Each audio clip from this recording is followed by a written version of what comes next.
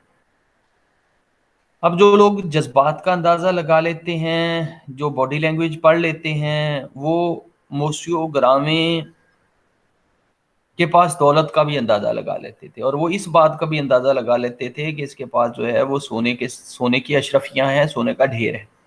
اور پھر جب وہ سود پر جو ہے وہ قرض دیتا تھا تو اس کی آنکھوں میں جو جو جو لومڑی جیسی جو اس کی آنکھوں میں عیاری جھلکتی تھی، لوگ اس کو بھی جو ہے وہ پڑھ لیتے تھے. تو بہرحال جو ہے وہ ایک کریکٹر کے ذریعے یہ بھی بتا دیا گیا ہے کہ یہ صرف ایک ہی شخص ایسا نہیں تھا جو دولت کا پجاری تھا، بلکہ اس جیسے جو ہیں وہ کئی ایک شخص تھے سومور میں، فرانس کے شہر سومور میں، جو دولت کے پجاری تھے. تو ایک کریکٹر کے ذریعے جو ہے وہ پورے سماج کو آئینہ کیا ہے بالزاک نے.